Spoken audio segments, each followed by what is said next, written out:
Good morning. Welcome to Sales TV. It is absolutely brilliant to be with you today, back here at the Grenville Turner Studios in Cranfield University. I am going to be talking with Jeremy Moore, a person I've known for 10, 15 years. I really respect this guy. And we're going to be joined by co-host Adam Gray.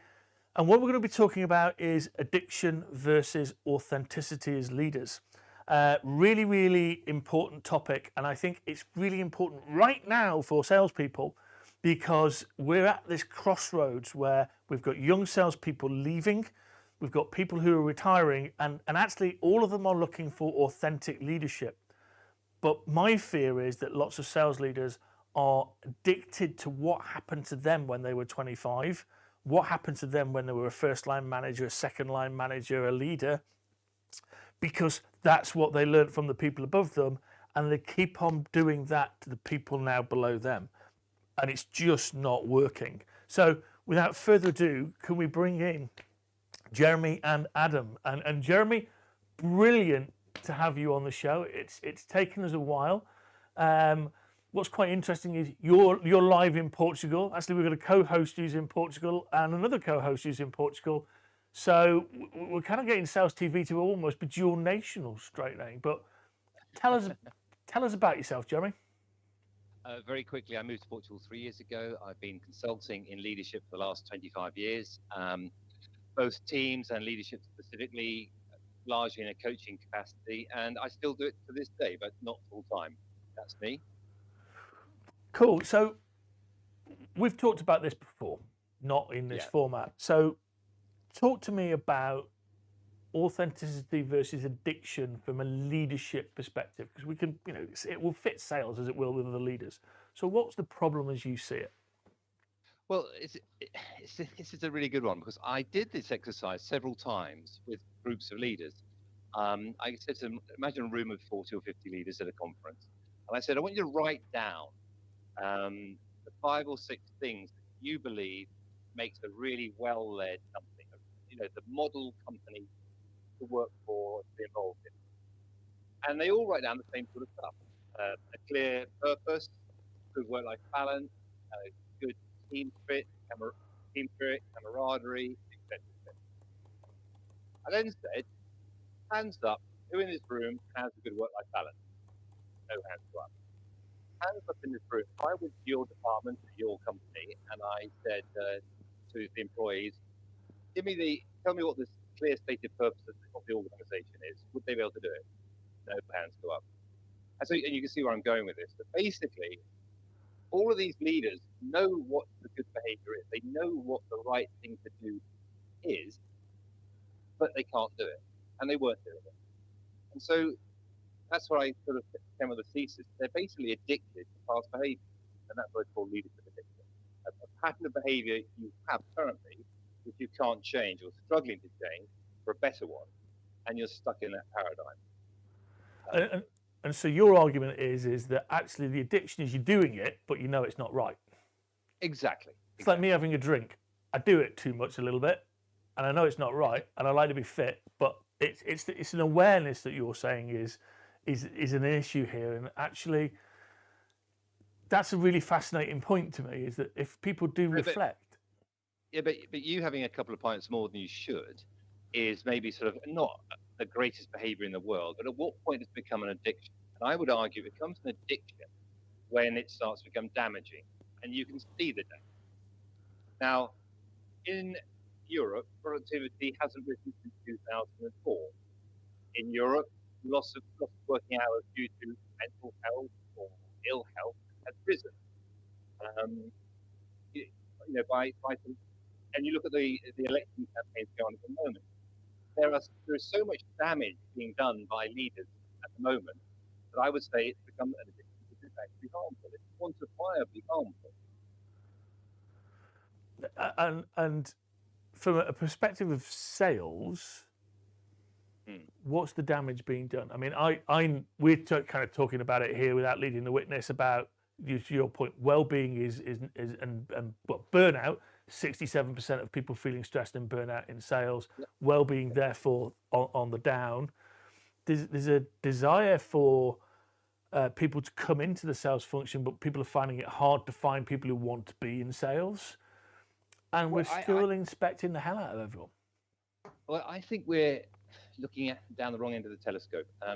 With all due respect to Cranfield, there have never been more MBAs or executive programs or executive training courses than ever before. Loads and loads of people are offering sort of sales, leadership, training, and what have you. But they're confusing knowledge with wisdom. They're looking down the wrong end of the telescope, and they're providing more and more trained up, well-qualified people. In the old days, economists, now, phase law is when by producing something, you believe it's greater demand for it. And in the third, John Maynard Keynes, my hero, said actually we should be looking not at the supply side of the equation, but the demand side of the equation. And so we should really be asking, what do people experience by a sales force or a salesman? What do people experience by leaders? So we're confusing knowledge and wisdom. We know plenty. What we're not listening to is how people feel about the products we're selling. And that, to me, is the competitive landscape for every corporation, every leader going forward. We have the agricultural economy, we have the industrial economy. I think we're now in the experience economy. And battlefield is not what you think about me, it's how you feel about me. And that's, I think, the big lesson for sales and for leaders generally is rather than to be on the I'm providing you know, I'd be asking, what is it you're receiving? What do you think you're hearing from me? Yeah, and I think that's fascinating. And if we can bring Adam in, because I know he'll have some views about experience, that actually one of our colleagues, Ram, who is doing some wellbeing research in the ISP, the reality that he's looking at is actually if you, to your point, Jeremy, think about the experience of your employees and give them a great experience. He's actually proved out with some organizations that the customer experience goes up. There is a causation and a correlation in it. And I think you're right. I don't think we look at, let's be really punchy and controversial and then ask Adam for his views, but we like to think we're creating a really, really nice culture and we care about employees and we're going to treat employees like customers. It's like, no, we're not. We're just going to beat the bejesus out of them for the best number that they can give us until they clear off somewhere else. Adam, have that hand grenade. Yeah. So this is clearly a very complicated issue. I think that the challenge that we have is that we live in a society these days where fact and data doesn't have the value that it once did.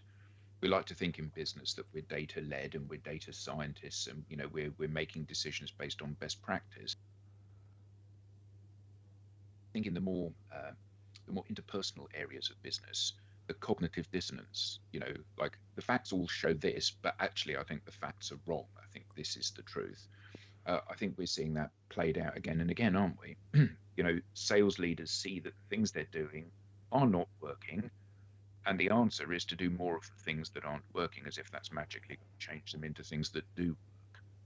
And I think you're right. A lot of the problem with this has been that sales leaders have come up through the ranks and they grew up in a different world of sales when outbound interruption worked, and now it doesn't work. The buyer is so much more sophisticated. The buyer has all of the answers at their fingertips. And what they're looking for is somebody to guide them through the process, and yet sales leaders don't do that. And I think that part of the challenge that we have is that we need almost to press the reset button, don't we? As you were saying, Jeremy, about these behaviors being addictive when they become damaging. I think we've long since reached that point. The behaviors are things that are driving this disconnect between the seller and the buyer, but also they're driving poor mental health and all of the breakdown characteristics we see in sellers. Andy, I know that you're trying to do a good job as a salesman. I know that you're concerned that you're not making your number. However, I need you to do another 20 calls a day or emails or whatever it may be. And you're on this treadmill, but it's not delivering the results you need because we're fundamentally doing the wrong things. We're trying to eat ourselves thin, aren't we? Great analogy. So Jeremy, what do we do? What changes?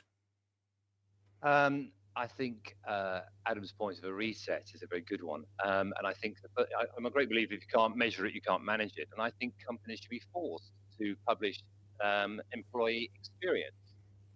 You said you've been working with Dr. Ram Raghavan, who I know very well, who's an expert in this area. All you're really asking is to measure respect, trust, and loyalty. Those three big things. I mean, and this because you need to know what people how they genuinely feel. And with a number. And is that number uniform? Is it improving? What's happening with it? But just take the biggest one of all. You can see, I see it all over my TikTok feed, and the news, and Sky, and everywhere that people. I mean, look what's happening on the French election.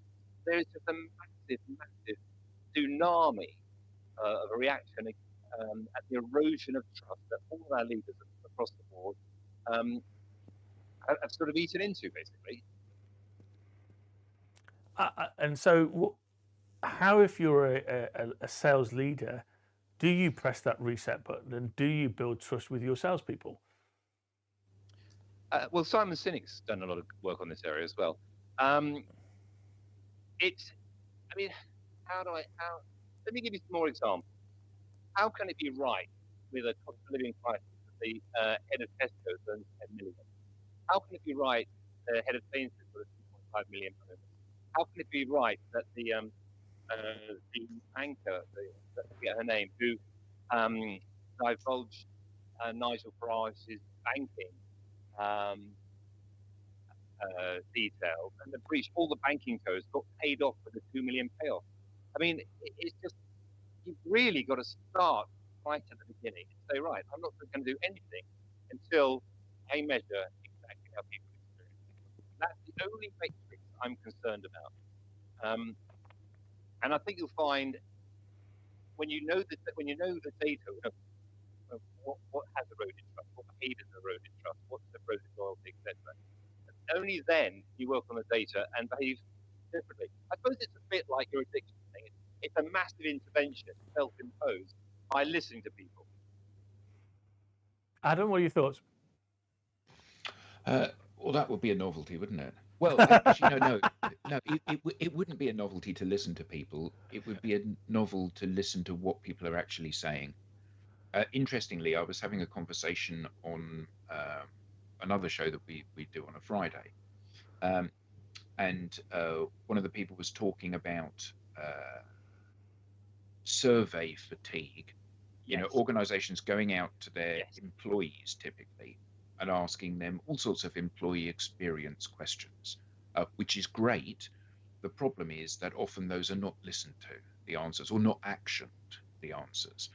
And I think we've got a similar situation here. You know, it's all very well asking your salespeople how they feel about things, you know, giving them rapport building and team building exercises and things to raise morale within the organization. But ultimately, if we've finished the rapport building and the team building time that we've had, and then I say to you, and now, Jeremy, you need to go and make another 100 phone calls that are going to lead nowhere. You know, it demonstrates absolutely that you're asking me to speak, but not listening to what I'm saying. And I think that's even more damaging than not asking people to speak in the first place. I could not agree with you more. I'm a firm believer. Never ask the question. And if you ask the question, if I ask you how you feel, I have a moral responsibility to do something about it. You'd think, wouldn't you? Yeah. To raise self-awareness, to say, well, actually, I've asked you. You told me your morale's quite low.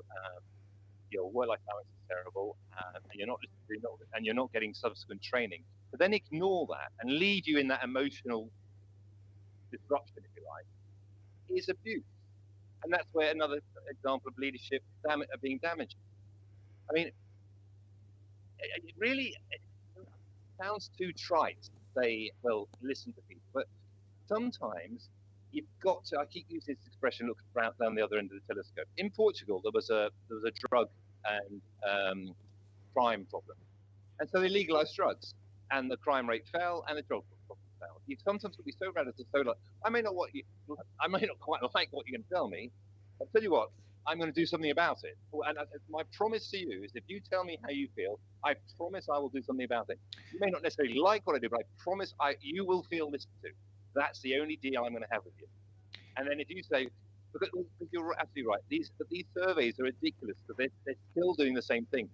They're not really listening. They're really telling you things like, well, what do you think about the car park facilities? What do you think about the canteen facilities? What do you think about this? They're leading the witness rather than just stepping back and saying, I'm going to ask you three things. Do you trust me in the organisation? Do you respect the organisation? And do you feel there's empathy in the organisation? That's all I'm going to ask. Yeah, I mean, it's interesting you say about the crime and drug problem in Portugal, because in the Netherlands, they have they had an issue with crime, and what they did was they gave criminals keys to their own cells, and let them come and go. And now they're in a situation where they're closing prisons because they haven't got enough prisoners to fill them up, because it's worked as a rehabilitation thing rather than a punishment, which it is in the UK, where people typically reoffend. And the problem that we have is that if I've maliciously smashed up your car, you want me to be punished rather than helped and rehabilitated, even though you say you want rehabilitation. And I think that one of the things that's really interesting is that people of my generation, we look at the young people coming into the workplace who want purpose and they want meaning for their work and all of this stuff, and we decry it. We go, ha, ha, ha, you have to earn the right. And yet they change that will make people like me happy in the workplace, because they're saying, well, actually, I do want life days. I do want to do late days. I do want to have a say. I do want a 360-degree appraisal. I do want to have inputs into the charities that contribute to all of this stuff that gives them purpose and feels that they want something big, just. And people like me say, no, you need to clock in at 9 and go home at 6, because that's the way that it was for me when I was young. Actually, I think that probably what we're going to see is another 5 or 10 years of things continuing exactly as they are. And all of a sudden, it'll pivot instantly, where the overwhelming number of people in the workplace are younger than us and have this expectation that work, which, let's be honest, is spend most of your waking time doing. Work is going to be more than just a way of paying you, where it is going to be your purpose in life. Just for the viewpoint, you looked like the evil villain out of Austin Powers when you went like that. Just as a bit of personal food, $1 billion, Yes. Go on, Jeremy. This is probably because this sounds like an old man's whinging group, but I think we're probably all of the same generation, where on a Wednesday afternoon at school, we used to have games. Will you be, It's Thursday afternoon, but yes. And I've often thought, why doesn't business go back to what we did when we were younger? And every Thursday afternoon for 2 hours, we should have games. And I don't mean literally go and kick a football around, but lighten up. Let take some lessons. I mean, and when you talk about purpose, the church once had it right. Have a big, strong message, bang it home every day, and have a party every 3 months. By the way, that's not a Cranfield official policy. By the way. I mean, the answers are out there if we care to look, but we don't. And that's what's an addiction, because the answers are all there. And I think what's really, I generally love this conversation because I'm passionate about it. And we don't look at the answers. We don't look at history. So we took, Adam's just looked at prisons. And believe it or not, I've got quite a fixation with prisons. And you're going to go, what the hell is he going? Where's he going here? And it's like, but actually, when I left A-levels in Cheshire, you would get given a Cascade form, which was a digital kind of tool to find out what your perfect job was. And actually, my perfect job theoretically was prison governor. So I've always gone, how did they connect me as an 18-year-old to prison governorship? But if you ever watch the documentary about the biggest prison riot in the United Kingdom, they actually talk about addiction, because they interview a prison officer and he went, right, when I came into service, I was effectively taught by somebody who'd come into service after the Second World War. And when he came into service, he was taught by somebody who'd been in the First World War. And when he came into service, he was taught by someone who just joined after the Boer War. So we're running Strangeways on a disciplinarian viewpoint of lock them up for 23 hours a day, because that's what we did in the Boer War. And it's a fascinating word. So I will do unto people what was done unto me. And where I think when you flip it to sales, the huge challenge is coming back to some of the things that you said right at the start. We've not had any productivity gains since 2004, yet every shareholder, whether it be private, whether it be private equity, whether it be public, is looking for a percentage growth every year, but we're not getting it. It's not easily achievable. So if we're constantly looking for that, but we're not getting any productivity gains, at some point, Adam, to your point, it won't pivot, it'll just go pop. Everyone will just go, whoa, this just doesn't work. And it's like, well, no, it doesn't work, because fundamentally you're just running faster and faster and faster, trying to do exactly what you did yesterday. And that's not only the definition of addiction, it's the definition of insanity. Because doing the same things and expecting a different outcome isn't going to work. Isn't part of the problem, though, the fact that people, I don't mean salespeople necessarily, but people as a whole are lazy. We're hardwired to be lazy. You know, when we were out on the plains, you know, as hunter-gatherers, you wouldn't chase 4 animals if you needed one. You'd chase one, and then you'd eat the one, and then you'd chase another one. And we're lazy. So we've got all of this new tech, and rather than using the tech to enable us to offer a better service to our prospects, a more targeted service to our prospects, what in fact we use the tech for is to try to sell more stuff to more people. You know, so we're looking for the shortest route between 2 points rather than the correct route between 2 points. And I think that part of the challenge with this is that sales have become their own worst enemy. You know, the reason that you don't take cold calls from people anymore is because you've had so many bad experiences being cold called by people who haven't done research and don't understand who you are and what your needs are.